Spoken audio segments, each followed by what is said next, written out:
Hello everyone. Welcome back to my channel. मी Ashwini Ashu's lifestyle चॅनलमध्ये तुम्हा सगळ्यांचं मनापासून स्वागत करते. आज आम्हाला जे काही सुतक पडलेलं होतं ना, तर आज 14वा दिवस आहे. 13 दिवस झाले आणि 14व्या दिवशी पूजा करावी लागते. तर हे जे काही 13 दिवस होते ना, घरामध्ये अजिबात पूजा वगैरे नाही. तर 13 दिवस मला 13 वर्षासारखे झाले होते. सकाळ संध्याकाळ सगळ्यांच्या जेव्हा असं बाहेर गॅलरीतनं बघितलं, की तुळशीमध्ये छान अशी पंती वगैरे लावलेली, दरवाजासमोर दिवा लावलेला, ते सगळं बघून आहे ना, मला खूप वाईट वाटायचं. पण ठीक आहे, जे काही विटाळ असतं, सुतक असतं, तर ह्या 2 गोष्टी तरी नेहमी पाळाव्याच लागतात. त्यानंतर आपले जे काही पिरियड्स असतात, तर ते सुद्धा आपल्याला ते दिवस तर मिसच करावे लागतात. त्याला आपण काहीही करू शकत नाही. शेवटी नॅचरल आहे, नैसर्गिक आहे. त्या गोष्टी आपण काही होऊन करत नाही. आणि देवघर इतकं खराब होऊन गेलं होतं. सगळे देव असे उदास वाटत होते. त्यानंतर सगळीकडे धूळ, देवांजवळ धूळ. त्यानंतर जी काही सुकलेली फुलं वगैरे होती, ती पण तशीच होती. आरुषला तसं बोलली होती, "फुलं काढून घे." पण त्याचे पप्पा बोलले, "कशाला? आता सुतक आहे तर काहीच हात नका लावू." तर मग फुलं वगैरे काही काढलं नाही. पण असं सगळं असं उदास वाटत होतं 13 दिवस. आणि आज मात्र खूप फ्रेश वाटतंय. असं झालं होतं, मी कधी देवपूजा करेल. पण सकाळी सगळी टिफिनची वगैरे घाई असते, त्यामुळे सकाळी तर अजिबात करता येत नाही. मग सगळेजण मुलं स्कूलला गेली, हे गेले आणि त्यानंतर मी छान पूजा करायला घेतली. आणि आता 13 दिवसानंतर पूजा मी करणार आहे. तर देवांना असं छान स्वच्छ साफ करून तर घ्यावाच लागेल. सगळ्यात पहिल्यांदी तर जे काही देव होते ना, ते सगळे ताटामध्ये काढून घेतले आणि पहिल्यांदा ते किचनवर आणून ठेवले. आज मी किचनवरच छान स्वच्छ क्लीन करणार होती. तर सगळे ते पहिल्यांदी किचनवर आणून ठेवले आणि त्यानंतर जी काही धूळ होती ना, तर सगळी धूळ स्वच्छ पुसून घेतली आणि धूळ पहिल्यांदा पुसून घेतली आणि नंतर कोलिनचा स्प्रे मारून आणि पुन्हा एकदा छान स्वच्छ पुसून घेतलं. थोडंसं गोमतीर वगैरे शिंपडून घेतलं, कारण सुतक जेव्हा आपलं मिटतं, तर आपण गोमतीर हे घरामध्ये स्प्रे करतच असतो. तर घरामध्ये सुद्धा स्प्रे केला आणि देवघरामध्ये सुद्धा एकदा स्प्रे करून घेतलं. आणि त्यानंतर मग छान नवीन आसन तिथे टाकून घेतले आणि आपले जे काही देव आहेत ना, तर ते क्लीन करायला घेतले. तर जेव्हा जेव्हा मी देव क्लीन करायला घेते ना, तर शक्यतो मी भैय्या पावडरचा यूज करते. कधी-कधी भैय्या पावडर पाण्यामध्ये मिक्स करते आणि त्या पाण्यानेच देव स्वच्छ करते आणि कधी जर वाटलं ना थोडेफार डाग वगैरे, तर मग डायरेक्टली भैय्या पावडरने त्याला छान घासून घेत असते देव. आणि शक्यतो मला देवांना आहे ना भैय्या पावडरच यूज करायला आवडते. लिक्विड सुद्धा आहे, पण माझा स्वतःचा असा अनुभव आहे, की जेव्हा मी 1-2 वेळा लिक्विड यूज केलं होतं ना, तर मला देव असे थोडेसे लालसर वाटायचे. तर हा माझा कदाचित स्वतःचा अनुभव असेल बरं का. लिक्विडमध्ये फरक सुद्धा असतो. लिक्विडला मी काहीच म्हणत नाही, पण हा माझा अनुभव आहे. त्यामुळे मी शक्यतो माझी भैय्या पावडरच यूज करते. तांब्याचे भांडे असू दे किंवा पितळी भांडे असू दे किंवा देवांना किंवा खूप तेलकट कढई झालेली आहे, डाग निघत नसते, तेव्हा सुद्धा मी भैय्या पावडरचा यूज करते. जेव्हा आपण तळण तळतो किंवा पापडी, कुरडई, भजे वगैरे काढतो, तर ती जी काही कढई आहे ना, तर ती फक्त एकदा भैय्या पावडरने घासायची. इतकी स्वच्छ निघते ना आणि खूप पटकन निघते. अजिबात तेलकटपणा राहत नाही. तेलाची किटली असू द्या किंवा तेलकट काही भांडे वगैरे असले ना, तर ते भैय्या पावडरने घासायचे. पटकन निघतात आणि खूप स्वच्छ निघतात. हा माझा स्वतःचा अनुभव आहे. मी नेहमी यूज करते. जेव्हा मला किटली घासायची असते ना, तर मी भैय्या पावडरच यूज करत असते. जेव्हा मला देवांना असं साफ करायचं असतं ना, तेव्हा मी पहिल्यांदा किचन वाटा जो काही आहे, तो स्वच्छ क्लीन करून घेते आणि त्यानंतर सगळे देव किचनवर घेऊन जाते. जी काही देवांची छोटी-मोठी भांडी आहे, वाटी वगैरे, दिवा, तर हे सगळे भांडे मी किचनवर घेऊन जाते. सगळे स्वच्छ करते आणि पुन्हा मग सगळे घासून झाले, की आपलं देव घरामध्ये आणायचं आणि पुन्हा जशी आपण दररोज अंघोळ घालतो देवांना, तसं देवांना न्हाणून घेत असते. पण हे खरं आहे, दररोज जर आपल्या घरामध्ये देवपूजा झाली ना, खरंच फ्रेश वाटतं. आणि जेव्हा आपल्या घरामध्ये पूजा होत नाही ना, तर खूप कंटाळवाणं, आळस येतो, उदास वाटतं, बोर होऊन जातं. तर हा प्रत्येकाला अनुभव नक्की येत असेल. जर तुम्हाला असा अनुभव येत असेल ना, तर नक्की एक कमेंट करून सांगा. तर जे काही तांदूळ होते ना, म्हणजे आपलं अन्नपूर्णा मातेच्या खाली मी थोडेसे वाटीमध्ये तांदूळ घेत असते. त्यानंतर लक्ष्मी मातेच्या कासव आहे त्याखाली तांदूळ, कलश मांडायचा असतो आपण त्याखाली सुद्धा तांदूळ ठेवत असतो. तर हे सगळे तांदूळ आहे ना, तर जेव्हा विटा किंवा सुतक असतं ना, तेव्हा मी नक्की चेंज करत असते किंवा मग असं काही नसलं, तर मग एखादा सणाला तरी मी चेंज करून घेत असते. आणि तर तसेच मी तांदूळ सुद्धा बदलून घेतले आणि पहिल्यांदी कोणतीही देवपूजा करायची असली, तर पहिल्यांदी तर दिवा लावलाच गेला पाहिजे. आणि ही तर मला सवयच आहे. जेव्हा पूजेला सुरुवात करते ना, पहिल्यांदा दिवा लावते, अगरबत्ती लावते आणि नंतर पूजेला माझ्या सुरुवात होते. देवांचं तेल सुद्धा आता संपलेलं आहे. इतके दिवस पूजा नव्हती म्हणून काही आणलं नव्हतं. पण आता आज तेल सुद्धा घेऊन यावं लागेल. अगरबत्ती सुद्धा घेऊन यावी लागेल. थोडी आहे पण ना मग तेल आणणारच आहे. तर दोन्ही कामं होऊन जातात. मग एक संपलं की हे आणा आणि परत दुसऱ्या वेळेस ते आणा. असं केलं ना, तर मग एकदा सांगताना आलं का असं ऐकावं लागतं. त्यापेक्षा आता तेल आणि अगरबत्ती ह्या दोन्ही गोष्टी आणायला लावाव्या लागतील. आपल्या प्रत्येकाच्या देवघरामध्ये मंगल कलश हा असतोच. काही जण नारळ ठेवतात, काही जण वाटी ठेवतात, काही जण फक्त तांब्या भरून ठेवत असतात. तर प्रत्येकाची प्रथा ही वेगवेगळी असते. कलश किंवा घटाची स्थापना आपण प्रत्येक शुभ कार्यात करत असतो. घरात वास्तुशांती असो, सत्यनारायणाची पूजा असो, लक्ष्मीपूजन असो किंवा नवरात्र असो किंवा एखादा यज्ञ, विधी असो, सर्व मांगलिक किंवा मंगल कार्यामध्ये, शुभ कार्यात आपण कलश हा ठेवतच असतो. घरामध्ये मंगल कलश ठेवण्यामागे अनेक धार्मिक, वैज्ञानिक कारणं सुद्धा आहेत. या कलशामध्ये सकारात्मक ऊर्जा असते, जी घरामध्ये सुख, समृद्धी आणि शांतता टिकवून ठेवण्यास आपल्याला मदत करते. तसंच वाईट शक्तींपासून आपले संरक्षण सुद्धा करत असते. आपण घरामध्ये जो काही मंगल कलश ठेवत असतो ना, त्यामागे जी धार्मिक किंवा वैज्ञानिक कारणं आहे ना, तर ती आज मी तुमच्यावर शेअर करणार आहे. सगळ्यात पहिलं म्हटलं तर सकारात्मक ऊर्जा आपल्याला भेटत असते.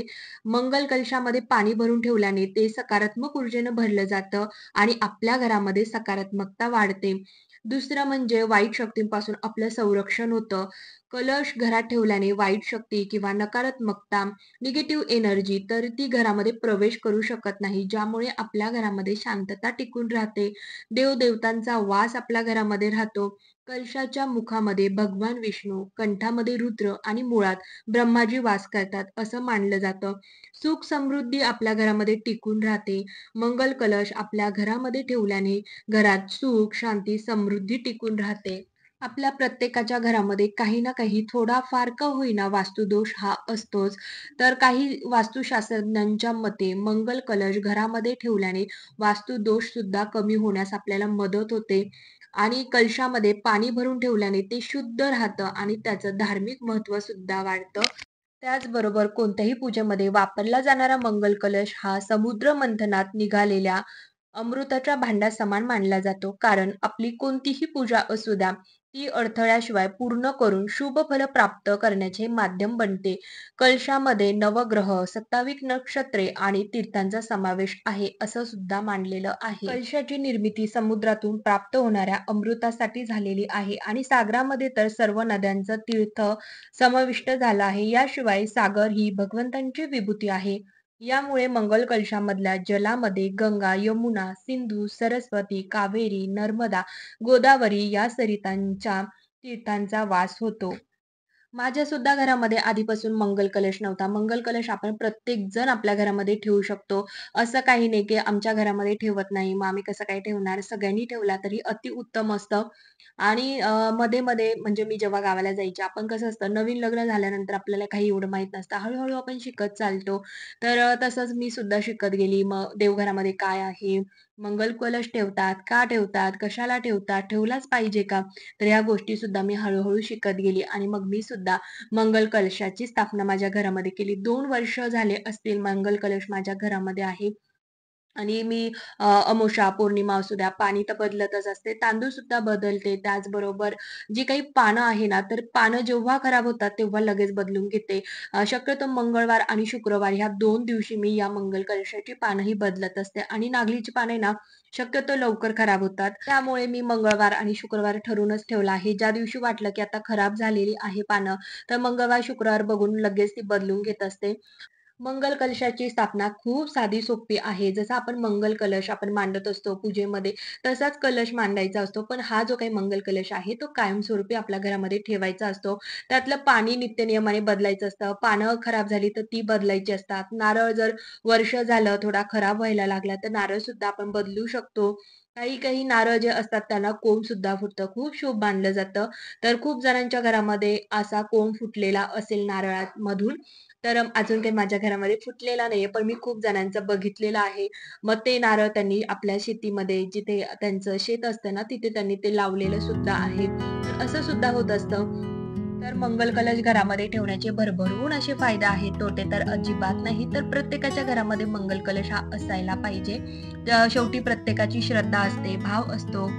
तर खूप छान अशी देवपूजा केली, आरती केली, जी काही माझी नित्यसेवा असते ती सुद्धा झाली आणि त्यानंतर जेव्हा मी तुळशी वृंदावनाची पूजा करायला आली ना, तर तुळशी वृंदावन अशी थोडीशी धूळ होती. पहिल्यांदा म्हटलं थोडी पुसून घेऊयात आणि पुन्हा म्हटलं नको, छान असं पाणी आणू आणि छान पूर्ण तुळस स्वच्छ धुवून घेऊयात आणि मग आता तुळसच धुणार आहे, तर मग म्हटलं बाल्कनी स्वच्छ करून घेऊयात. असंच असतं माझं.